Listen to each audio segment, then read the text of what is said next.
ప్రార్థన. పరలోకమందున్న మమ్మల్ని కన్న తండ్రి, మహోన్నతుడా, మహాగణుడా, సమస్తాన్ని సర్వ మానవాళి కోసం సృష్టించిన సర్వశక్తి గల మా ప్రియ పరలోకపు తండ్రి, సర్వకృపానిధి మా దేవ,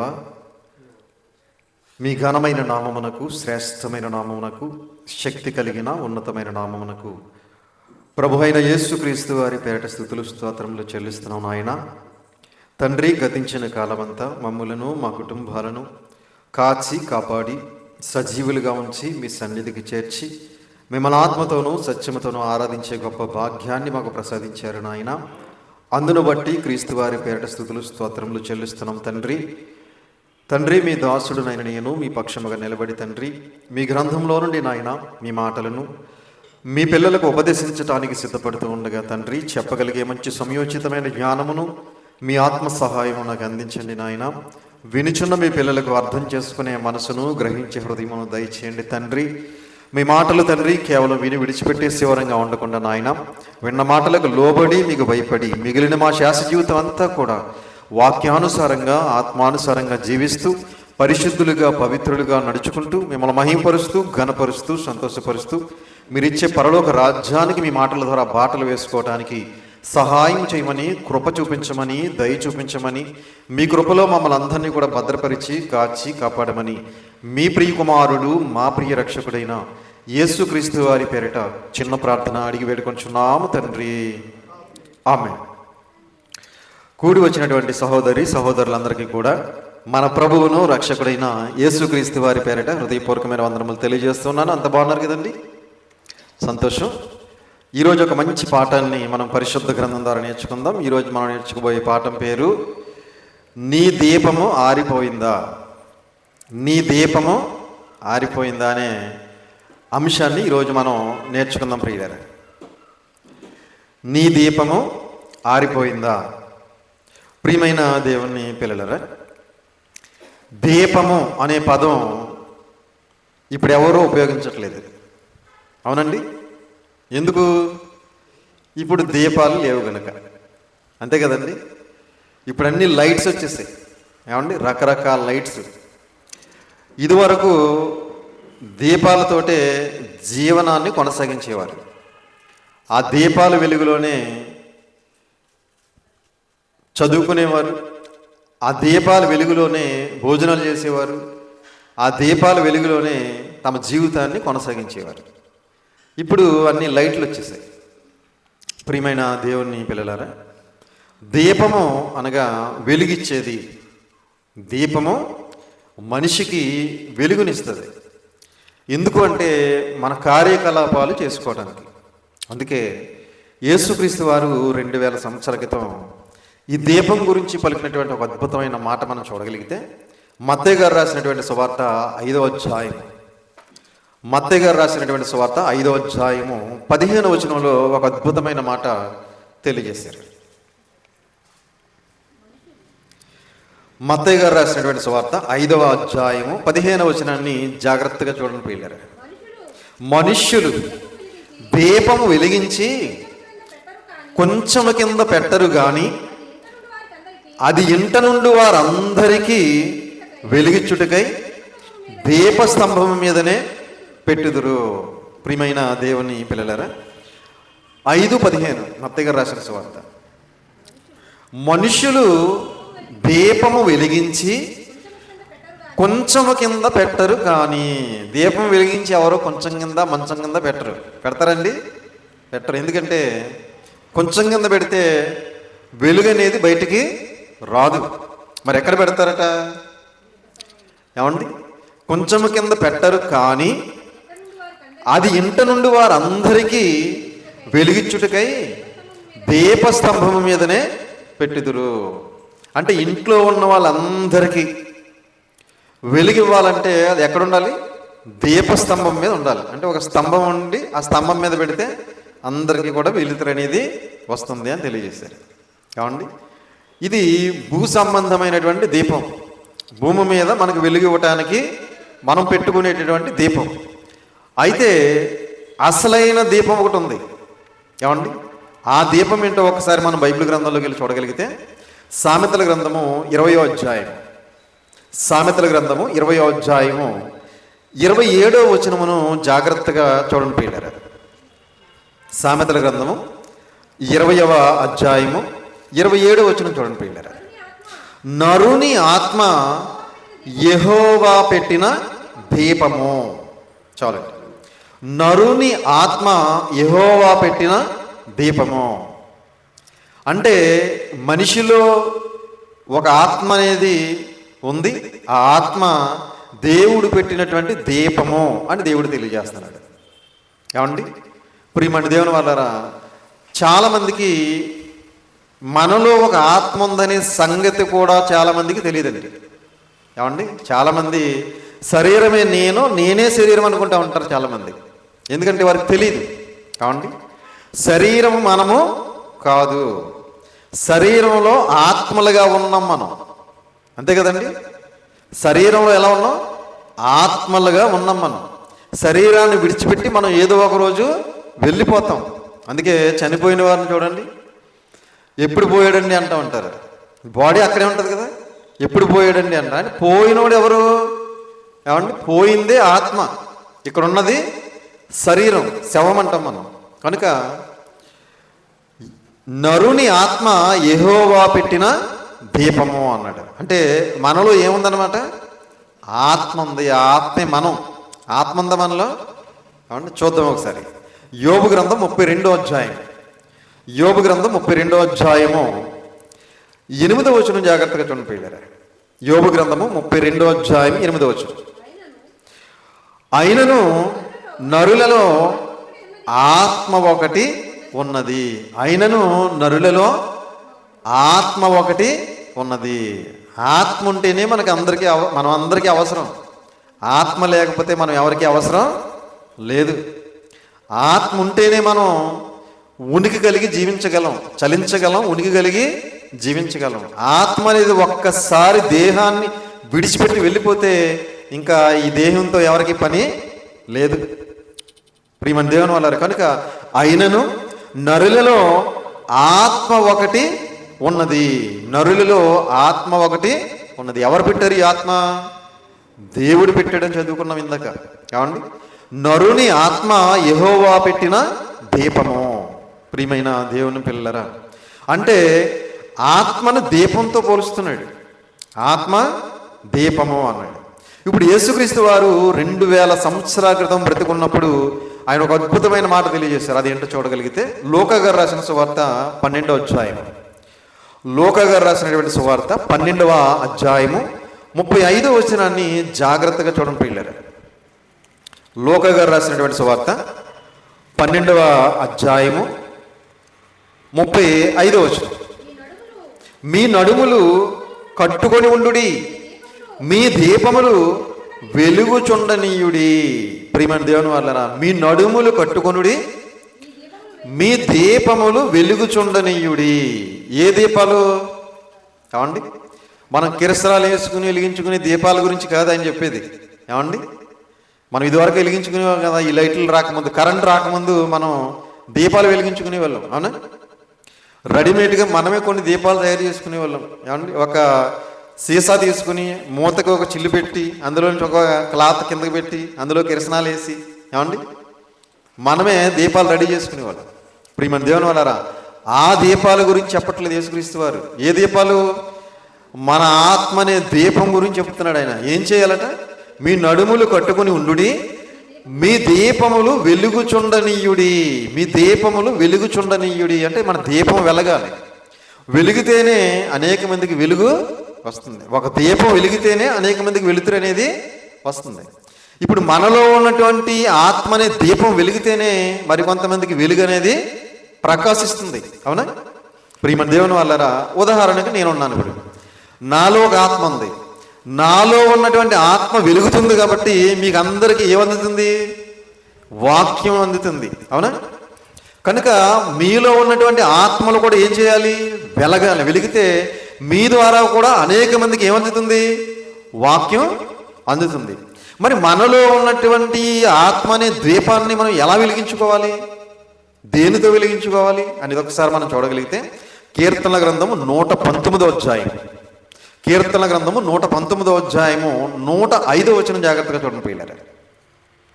కీర్తన గ్రంథము 119వ అధ్యాయము 105వ వచనం. నీ వాక్యము నా పాదములకు దీపమును నా త్రోవకు వెలుగునై ఉన్నది. 119, 105 అందరూ చూడాలి. నీ వాక్యము నా పాదములకు దీపమును నా త్రోవకు వెలుగునై ఉన్నది. అంటే దేవుని వాక్యము ఎలా ఉందట? నా పాదములకు దీపము అన్నాడు. అంటే వాక్యమే దారి చూపించే దీపము, వెలిగించే దీపము. అంటే వాక్యం అనే దీపంతో ఆత్మ అనే దీపాన్ని మనం ఏం చేయాలన్నమాట? వెలిగించుకోవాలి. ఏమండి? ఎప్పుడు? ప్రతిరోజు, వారానికి ఒకసారి కాదు. ఏమండి? ప్రతిరోజు నువ్వు వాక్యాన్ని చదువుతున్నప్పుడు, ప్రతిరోజు నువ్వు వాక్యాన్ని వింటున్నప్పుడు, ప్రతిరోజు ఆ వాక్యాన్ని నువ్వు ధ్యానిస్తున్నప్పుడు నీ ఆత్మ వాక్యం అనే ద్వీపం ద్వారా ఏమవుతుంది? వెలుగుతూ ఉంటుంది. ఏమండి? నువ్వు వాక్యాన్ని వినట్లేదు అనుకోండి, వాక్యాన్ని నువ్వు చదవట్లేదు, వాక్యాన్ని నువ్వు ధ్యానించట్లేదు, అప్పుడు నీ ఆత్మ ఏమైపోద్ది? నీ ఆత్మ అనే దీపం మెల్లమెల్లిగా ఆరిపోద్ది.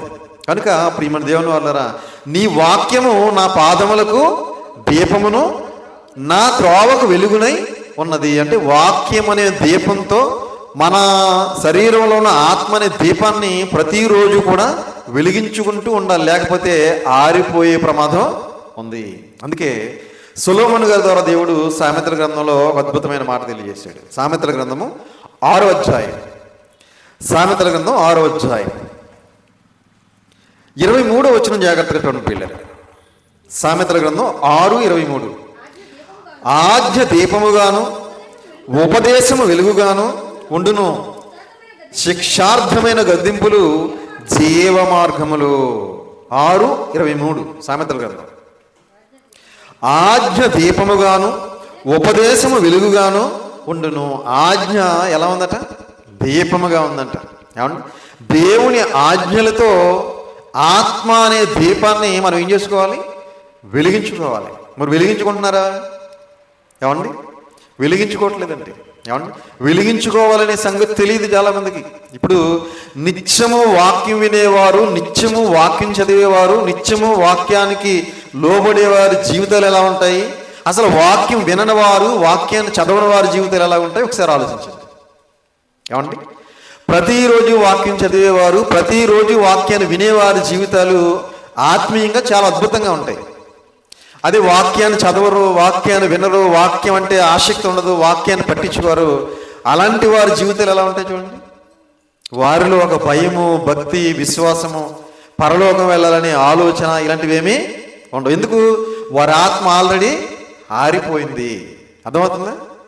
వాళ్ళ ఆత్మ ఆరిపోయింది, వాళ్ళ ఆత్మ వెలగట్లేదు.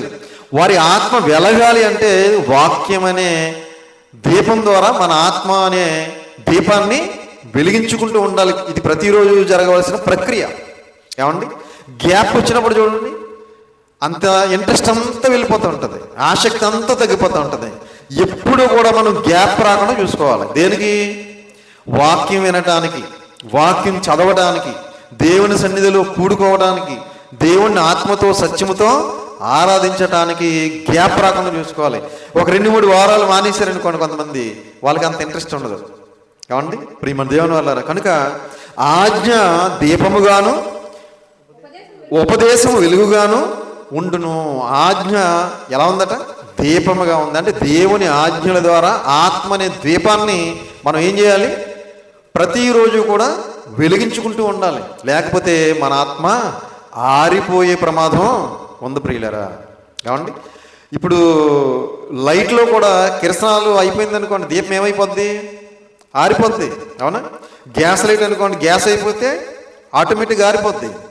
వాక్యం ఎప్పుడు కూడా మన ఆత్మకు అందుతూ ఉండాలి, లేకపోతే మన ఆత్మ ఆరిపోతుంది. అందుకే అపోస్తలుడైన పౌలు గారి ద్వారా దేవుడు ఒక అద్భుతమైన మాట తెలియజేశాడు. తెస్సలోనిలకు రాసిన మొదటి పత్రిక 5వ అధ్యాయం, తెస్సలోనిలకు రాసిన మొదటి పత్రిక 5వ అధ్యాయము 19వ వచనం జాగ్రత్తగా చూడండి పిల్లరా. తెస్సలోనిలకు రాసినటువంటి మొదటి పత్రిక 5వ అధ్యాయము 19. ఆత్మను ఆర్పకుడి. చాలండి, తీసారా? 5:19. ఆత్మను ఆర్పకుడి అంటే ఆత్మను ఆర్పేస్తున్నారా? చాలామంది ఆర్పేస్తున్నారు. ఎప్పటి నుంచి? ఆదికాండం నుంచి ఆర్పేస్తున్నారు చాలామంది. ఆదాము అవ్వల దగ్గర నుంచే ఆత్మను ఆర్పేసుకుంటున్నారు ప్రియమైన దేవుని వాళ్ళారా. కనుక ఆత్మను ఆర్పకుడి అన్నాడు. అంటే ఆత్మ ఆరిపోకుండా ఉండాలి అంటే, ఆత్మని దీపం ఆరిపోకుండా ఉండాలంటే మనం నిత్యం ఏం చేయాలి? ఏమండి? వాక్యంతో కనెక్ట్ అయి ఉండాలి. వాక్యం నిత్యము చదువుతూ ఉండాలి. వాక్యం నిత్యము వింటూ ఉండాలి. ఆ వాక్యానుసారంగా మన జీవితాన్ని దిద్దుకుంటూ ఉండాలి, మలుచుకుంటూ ఉండాలి, వాక్యానుసారంగా బ్రతుకుతూ ఉండాలి. అప్పుడు మన ఆత్మ ఆరిపోకుండా వెలుగుతూ ఉంటుంది. ఆత్మ అనే దీపం ఏమవుతుంది? వెలుగుతూ ఉంటుంది. లేకపోతే ఆరిపోయే ప్రమాదం ఉంది ప్రియులు. అందుకే ఆత్మను ఆర్పకుడి అన్నాడు. చాలామంది ఎలా ఆర్పేసుకుంటున్నారు చూస్తారు ఒకసారి. చాలామంది ఆర్పేసుకుంటున్నారు. ఎలా ఆర్పేసుకుంటున్నారు చూడగలిగితే సామెతల గ్రంథము 20వ అధ్యాయం. సామెతల గ్రంథం 20వ అధ్యాయము 20వ వచనం జాగ్రత్తగా చూడండి ప్రియులారా. సామెతల గ్రంథం 20వ అధ్యాయం 20వ వచనం. తన తండ్రినైనను తల్లినైనను దూషించువాని దీపము కారు చీకటిలో ఆరిపోవును. తీసారా అందరూ? 20 సామెతల గ్రంథం. తన తల్లినైనను తండ్రినైనను తల్లినైనను దూషించువాని దీపము కారు చీకటిలో ఆరిపోవును. చాలా మందినండి తండ్రిని దూషిస్తూ ఉంటారు. ఏమండి? తల్లిని కూడా దూషించే వాళ్ళు ఉన్నారు. తండ్రిని ఏమని దూషిస్తారంటే, నువ్వు ఏం సంపాదించావు మా కోసం, ఏం సంపాదించి పెట్టావని తండ్రిని దూషించే వాళ్ళు ఉన్నారు. తల్లిని కూడా దూషిస్తారు కొంతమంది కొన్ని సందర్భాల్లో. ఏమండి? కాబట్టి తల్లిదండ్రులు ఎంత కష్టపడి పెంచుకుంటూ వచ్చారనేది గ్రహించుకోరు, గమనించుకోరు. ఎప్పుడు అర్థమవుతుంది చెప్పండి వీళ్ళకి? వీళ్ళు పెరిగి పెద్దవాళ్ళై పెళ్ళిళ్ళు చేసుకుని పిల్లల్ని కంటారు చూసారా, అప్పుడు వీళ్ళ పిల్లలు వీళ్ళని తిడతారు కదా, అప్పుడు అర్థమవుతుంది వాళ్ళ తల్లిదండ్రులు ఎంత కష్టపడి కానీ నవమాసాలు మోసి కానీ పెంచి పెద్ద చేశారో. ఎప్పుడు అర్థమవుతుంది అంటే వీళ్ళ పెళ్లి చేసుకుని వీళ్ళకి పిల్లలు పుట్టిన తర్వాత ఆ పిల్లలు చెప్పిన మాట విన్నప్పుడు అప్పుడు అర్థమవుతుంది. కనుక ప్రియమైన దేవుని పిల్లరా, కాబట్టి తండ్రినైనను తల్లినైనను దూషించువాని దీపము కారు చీకటిలో ఆరిపోవను. అంటే తల్లిదండ్రులు మనం ఏం చేయకూడదు? దూషించకూడదు. చాలామంది దూషిస్తూ ఉంటారు. ఏమండి? నీవు దీర్ఘాయుష్మంతుడు వగనట్లు నీ తండ్రిని నీ తల్లిని సన్మానించము అన్నాడు తప్ప దూషించమని ఎక్కడ దేవుడు చెప్పలేదు. ఏమండి? తల్లిని తండ్రిని జాగ్రత్తగా చూసుకోవాలి. ముదిమ వచ్చినప్పుడు నీ తల్లిని నిర్లక్ష్యం చేయకమంటాడు ఇదే సామెతల గ్రంథంలో. ఏమండి? చాలామంది నిర్లక్ష్యం చేస్తూ ఉంటారు. వృద్ధాప్యంలోకి వచ్చిన తల్లిదండ్రులని నిర్లక్ష్యం చేయకూడదు. వాళ్ళని చాలా జాగ్రత్తగా చూసుకోవాల్సినటువంటి బాధ్యత బిడ్డల మీద ఉంది. అవునా? కనుక తండ్రినైనను తల్లినైనను దూషించి వారి దీపము కారు చీకటిలో ఆరిపోవను. ఆరిపోద్ది. వాళ్ళ ఆత్మ అనే దీపం ఏమైపోద్ది? ఆరిపోద్ది. ఇంకా ప్రియమైన దేవుని పిల్లరా, కనుక అలా దూషించకుండా మనం వాళ్ళని జాగ్రత్తగా చూసుకుంటూ మన భక్తి జీవితాన్ని మన విశ్వాస జీవితాన్ని మనం కొనసాగించినప్పుడు మన ఆత్మ అనే దీపం ఏమవుతుంది? వెలుగుతూ ఉంటుంది. అలాగే ఇంకా మన దీపం ఎలా ఆరిపోతుందో మరొక మాట మనం చూడగలిగితే ఇదే సామెతల గ్రంథము 24వ అధ్యాయం 24వ అధ్యాయము 20వ వచనం జాగ్రత్తగా చూడండి పిల్లలు. దుర్జనునికి ముందుగతి లేదు, భక్తిహీనుల దీపము ఆరిపోవును. 24:20 అందరూ చూడండి. సామెతల గ్రంథము 24వ అధ్యాయం 20వ వచనం. దుర్జనునికి ముందుగతి లేదు. దుర్జనునికి అంటే అర్థం ఏంటి? ఏమండి? దుర్మార్గుడికి అని అర్థం, దుష్టునికి అని అర్థం. ఏమండి? దుర్జనునికి ముందుగతి లేదు, భక్తిహీనుల దీపము ఆరిపోవును. భక్తిహీనులు ఉంటారు కొంతమంది. ఏమండి? బొత్తిగా భయం ఉండదు వీళ్ళకి, బొత్తిగా భక్తి ఉండదు, అసలు బొత్తిగా విశ్వాసం ఉండదు, వాక్యం అంటే కొంచెం కూడా ఆసక్తి ఉండదు. కనుక ప్రియమైన దేవుని వాళ్ళారా, భక్తిహీనుల దీపం ఏమవుతుంది? ఆరిపోతుంది. ఆత్మ అనే దీపం ఆరిపోయింది అనుకోండి, ఇంక భక్తి ఎలా ఉంటుంది? ఉంటుందండి. భయం ఎలా వస్తుంది? విశ్వాసం ఎలా వస్తుంది చెప్పండి? కనుక చాలామంది చూడండి, బాప్తిసం తీసుకున్న తర్వాత కొన్ని రోజులు బాగానే ఉంటారు, భక్తిగా ఉంటారు, భయం కలిగి ఉంటారు, వాక్యం అంటే ఆసక్తి కలిగి ఉంటారు. క్రమేపీ కొంతకాలం అయ్యేసరికి భక్తి తగ్గిపోయి భక్తిహీనులుగా మారిపోతూ ఉంటారు. భక్తిహీనులుగా మారిపోయి ఇంకా దేవుని సన్నిధికి రారు, దేవుని మాటలు వినరు, దేవుని మాటలు పట్టించుకోరు. ప్రియమైన దేవుని వల్లరా, మొన్న ఒక సహోదరుడి కోసం ఒక మాట విన్నాను. నువ్వేంటి ఇలాగా మరి అడ్డదారులు అంట తిరుగుతున్నావంట, దేవుడు మరి ఇలా తిరిగితే నేను వదిలేస్తాడు దేవుడు అని అడిగితే ఆ అబ్బాయి ఏం చెప్పాడు తెలుసండి? నేను ఆల్రెడీ దేవుడిని ఎప్పుడు వదిలేస్తాను అడిగితే. ఏమండి, నువ్వు ఇలా తప్పుడు తిరుగుళ్ళు తిరిగితే దేవుడు నేను వదిలేస్తాడు అని ఒక సహోదరుడు అంటే, ఆ సహోదరుడు ఏమన్నాడంటే నేను ఎప్పుడో దేవుడిని వదిలేస్తాను అన్నాడు. చూసారా? అంటే దేవుడు మనం వదలటం కాదు, మనమే దేవుణ్ణి వదిలేసే దౌర్భాగ్యమైన పరిస్థితిలోకి మానవులు వెళ్ళిపోతున్నారు ప్రియమైన దేవుని వల్ల. కనుక భక్తిహీనులుగా మారిపోతున్నారు. వారి దీపాన్ని ఏం చేసుకుంటున్నారు? ఆరిపేసుకున్నారు. అందుకే భక్తిహీనుల దీపము ఆరిపోవును అన్నాడు. అలాగే యోబు గ్రంథం 18వ అధ్యాయం వాక్యపట్నం చేసుకున్నాం కదా. యోబు గ్రంథం 18వ అధ్యాయము 5-6 వచనాలు జాగ్రత్తగా చూడండి. భక్తిహీనుల దీపము ఆరిపివేయబడును, వారి అగ్ని జ్వాలలు ప్రకాశింపకపోవును, వారి గుడారములో వెలుగు అంధకారమగును, వారి యొద్దనున్న దీపము ఆరిపోవును. ప్రియమైన దేవుని వాళ్ళరా, దేవుడు క్రీస్తుకు పూర్వం తెలియజేసినటువంటి అద్భుతమైన మాట. భక్తిహీనుల దీపము ఆర్పివేయబడును అంటే దేవుడే ఆర్పేస్తాడనమాట. ఇంకా దేవుని సన్నిధికి రానప్పుడు, దేవుని కోసం బ్రతకనప్పుడు ఇంకా దేవుడు ఏం చేస్తాడు? దేవుడే వారి దీపాన్ని ఆర్పేస్తాడు. ఇంకా ఆర్పేస్తే ఇంకా వెలుగు ఉంటుందా వారి జీవితంలో?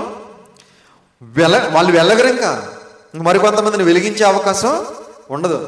వాళ్ళు ఆరిపోయింది కాకుండా కొంతమందిని ఆర్పేసే ప్రమాదం ఉంది. అవునా కదండి? ఒకడు భక్తిహీనుడిగా మారిపోయాడు అనుకోండి, ఇంకొకటి ఏం చేస్తాడు? భక్తిహీనుడిగా మార్చేస్తాడు. అవునా? వాడు దేవుని సన్నిధికి రావడం మానేసింది కాకుండా దేవుని సన్నిధికి వచ్చేవాడిని కూడా మానేసేలాగా ప్రేరేపిస్తాడు.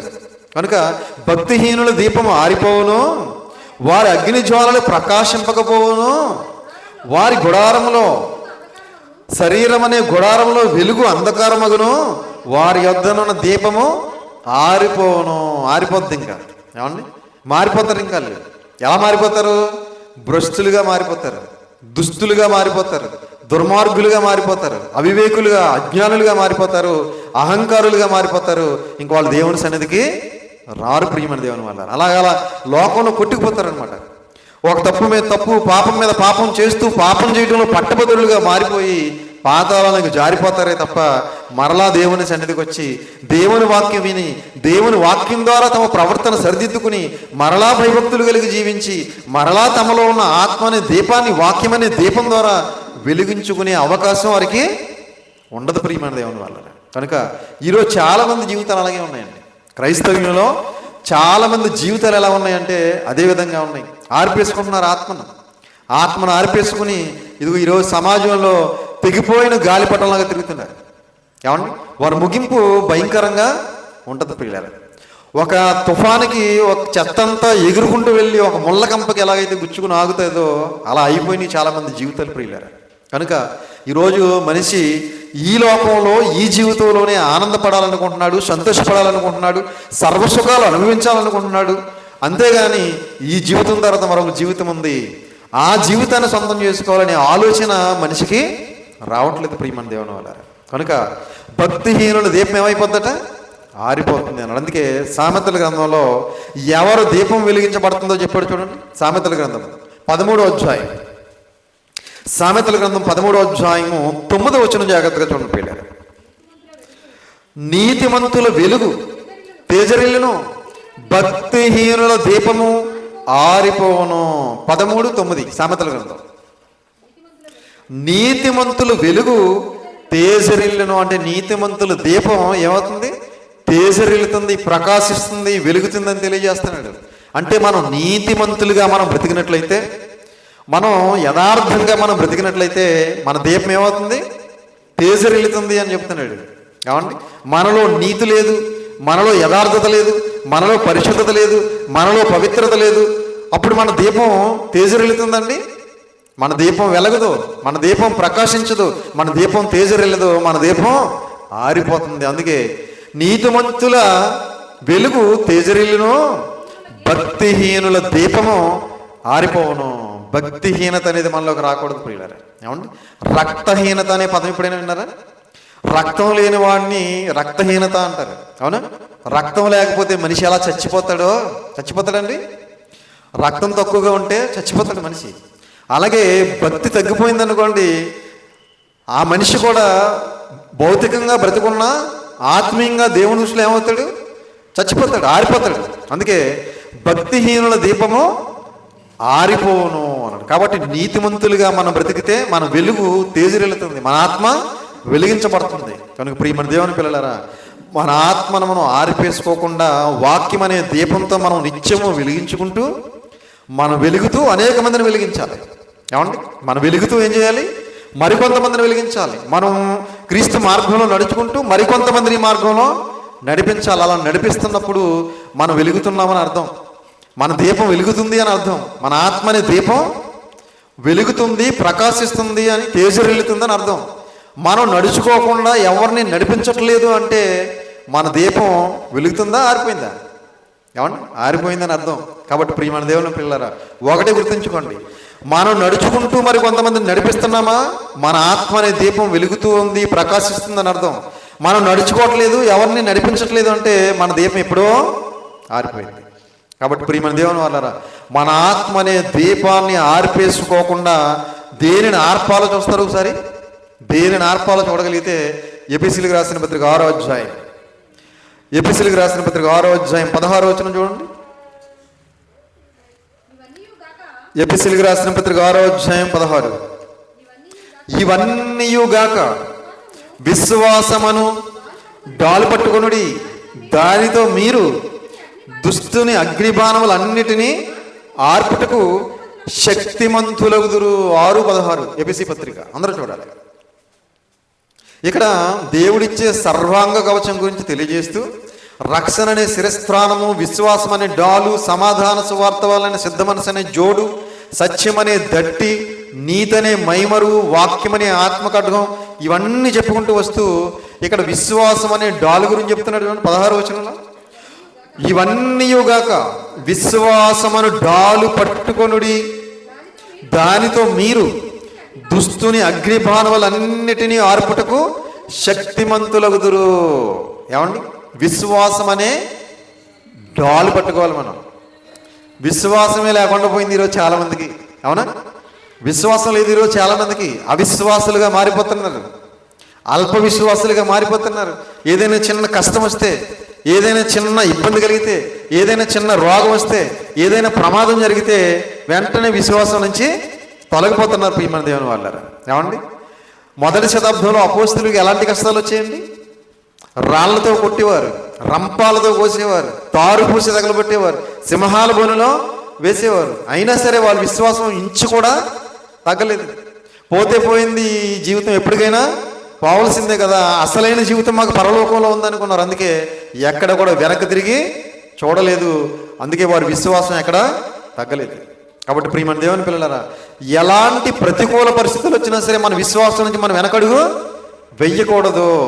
ఏమంటే నాగటి మీద చెయ్యి వేసిన వాడు వెనక్కి తిరిగి చూడకూడదు అన్నాడు. కాబట్టి ఒకవేళ మన కుటుంబంలో ఎవరికైనా భయంకరమైన వ్యాధులు వచ్చినా, ప్రమాదాలు జరిగినా, ఒకవేళ ప్రాణం పోయే పరిస్థితి వచ్చినా కూడా, ఒకవేళ ప్రాణమే పోయినా కూడా మన విశ్వాసం నుంచి మనం వెనకడుగు వెయ్యకూడదు. ప్రియమైన దేవుని వాళ్ళు, ఎందుకంటే దేవుడు అంతే ఆయుష్కాలం ఇచ్చాడు అనుకోవాలి. ఏమండి? ఒకవేళ ఎవరైనా మరణిస్తే మనం ఏమనుకోవాలి? దేవుడు అంతవరకు ఇచ్చాడేమో ఆయుష్కాలం అనుకోవాలి. ఇంకా మనం బ్రతికించినందుకు కృతజ్ఞతలు తెలియజేయాలి. మనల్ని కూడా చంపేస్తే మనం ఏమైనా చేయగలమండి? ఏమైనా చేయగలమా? ఏం చేయలేము. కాబట్టి ప్రియమైన దేవుని పిల్లలారా, మన ఇంట్లో వాళ్ళు ఎవరో చనిపోయినందుకు మన విశ్వాసం నుంచి మనం తొలగిపోవడం ఎందుకు? ఎప్పుడు కూడా మన విశ్వాసం నుంచి తొలగిపోకూడదు. అందుకే విశ్వాసం అనే డాలు పట్టుకొనుడి, దానితో మీరు దుష్టుని అగ్ని బాణములన్నిటినీ ఆర్పుటకు శక్తిమంతులగుదురు. దుస్తుడు అగ్ని బాణాలు వేస్తాడు మన మీద. అపవాదిగా వేసే అగ్ని బాణాలన్నీ ఆర్పాలంటే మనం ఏముండాలి? విశ్వాసం అనే డాల్ ఉండాలి. యుద్ధానికి వెళ్ళినప్పుడు డాల్ పట్టుకుంటారు కదా, మనమే డాల్ పట్టుకోవాలంటే విశ్వాసం అనే డాల్ పట్టుకోవాలి. ఆ విశ్వాసం అనే డాలుతో అపవాదిగాడు అగ్ని బాణాలన్నీ ఆర్పుటకు శక్తిమంతులగుదురు. మనమే ఆరిపోయాం, ఇంకా అపవాదిగాడు అగ్ని బాణాలు ఏం ఆర్పుతాం? ఏమండి? ఇప్పుడు మనమే, మన ఆత్మ అనే దీపమే ఆరిపోయినప్పుడు ఇంకా అపవాదిగాడు వేసే అగ్నిబాణాలు ఎలాగ ఆర్పగలం చెప్పండి? కాబట్టి ప్రియమైన దేవుని పిల్లలారా, మన ముందు మనం వెలగాలి, మనం వెలుగుతూ మరి కొంతమందిని వెలిగించాలి. ఇలా వెలిగిస్తున్న క్రమంలో అపవాదిగాడు ఎన్నో అగ్నిబాణాలు మన మీద వేస్తాడు. విశ్వాసం అనే డాలుతో మనం ఏం చేయాలి? వాడు అగ్నిబాణాలన్నీ ఆర్పుటకు శక్తిమంతులుగా మనం నిలబడాలి. కాబట్టి మనం నిలబడి మరి కొంతమంది నిలబెట్టాలి. మనం పడిపోయి మరి కొంతమందిని పడగొట్టకూడదు. ఈరోజు చాలామంది పరిస్థితి అలాగే ఉంది. ఆడి పడిపోయేది కాకుండా మరి కొంతమందిని పడగొడుతున్నారు, చెడగొడుతున్నారు ప్రియమైన దేవుని వల్ల. కనుక ఎప్పుడు కూడా మనం ఒకరిని చెడగొట్టేవాడిగా ఉండకూడదు, ఒకరిని నిలబెట్టేవాడిగా ఉండాలి. మనం వెలుగుతూ మరి కొంతమందిని వెలిగించాలి. మనం నడుచుకుంటూ మరి కొంతమందిని నడిపించాలి. అలా నడిపిస్తున్నప్పుడే, అలా జీవిస్తున్నప్పుడే మనం ఇంకా ఆరిపోలేదు అని అర్థం. మన ఆత్మ అనే దీపం ఇంకా ఆరిపోలేదు, వెలుగుతుంది, మండుతుంది, ప్రకాశిస్తుంది, తేజరిల్లుతుందని అర్థం. కనుక మనం నీతిగా, యథార్థంగా, పరిశుద్ధంగా, పవిత్రంగా మనం బ్రతికినప్పుడే మన ఆత్మ అనే దీపం వెలుగుతూ ఉంటుంది. వాక్యాన్ని చదువుతూ, వాక్యాన్ని వింటూ, వాక్యాన్ని ధ్యానిస్తూ, వాక్యాన్ని పాటిస్తూ ఉన్నప్పుడే మన ఆత్మ అనే దీపం వెలుగుతూ ఉంటుంది. లేకపోతే అది ఆరిపోతుంది. ఆరిపోయింది అనే సంగతి కూడా మనకి తెలియనటువంటి పరిస్థితులకు మనం వెళ్ళిపోతాం ప్రియమైన దేవుని వాళ్ళారు. కనుక మనం వెలుగుతూ మరి కొంతమందిని వెలిగించాలని ప్రేమపూర్వకంగా తెలియజేస్తూ ఈ మాటలు ముగిస్తున్నాను. తలలో వంచండి, ప్రార్థన చేసుకుందాం. ప్రార్థన. పరలోకమందున్న మమ్మల్ని కన్న తండ్రి, దయగలిగిన మా దేవ, కృప కలిగిన మా తండ్రి, మహోన్నతుడా, మహాగణుడా, మహాశక్తి సంపన్నుడా, మీ ఘనమైన నామమునకు, శ్రేష్టమైన నామమునకు, శక్తి కలిగిన ఉన్నతమైన నామమునకు ప్రభువైన యేసుక్రీస్తు వారి పేరట స్తుతులు స్తోత్రములు చెల్లిస్తున్నాము నాయన. తండ్రి, ఇంతవరకు మీ పరిశుద్ధ గ్రంథంలో నుండి ఎన్నో విలువైన మాటలు, అమూల్యమైన మాటలు, మా భక్తి జీవితానికి అవసరమైన మాటలు, మా విశ్వాస జీవితానికి అనుకూలమైన మాటలు మేమందరం విన్నాం తండ్రి. విని విడిచిపెట్టేసేవారంగా ఉండకుండా, చదివి మర్చిపోయేవారంగా ఉండకుండా తండ్రి, మేమందరము కూడా మీ వాక్యం అనే దీపం ద్వారా మా ఆత్మ అనే దీపాన్ని వెలిగించుకుంటూ, మేము వెలుగుతూ మరి కొంతమందిని వెలిగించడానికి సహాయం చేయండి. అదేవిధంగా మేము నడుచుకుంటూ అనేక మందిని నడిపించడానికి సహాయం చేయండి. మేము వెలుగుతూ తండ్రి విశ్వాసం అనే డాలు పట్టుకుని అపవాదిగా అగ్నిబాణాలన్నీ ఆర్పడానికి, శక్తిమంతులు అవడానికి సహాయం చేయమని, కృప చూపించమని తలలో వంచి ప్రార్థన చేస్తున్న మమ్ములను, మా కుటుంబాలను దయతో మన్నించి, మమ్మల్ని క్షమించి, మీ కృపలో భద్రపరిచి, బలపరిచి, మీ చిత్తానుసారంగా నడిపించి, మీరు ఇచ్చే పరలోక రాజ్యానికి మమ్మల్ని అందరినీ కూడా నడిపించమని మీ ప్రియకుమారుడు, మా ప్రియరక్షకుడైన యేసుక్రీస్తు వారి పేరిట చిన్న ప్రార్థన అడిగి వేడుకొంచున్నాము తండ్రి. ఆమేన్. అందరికీ వందనాలు.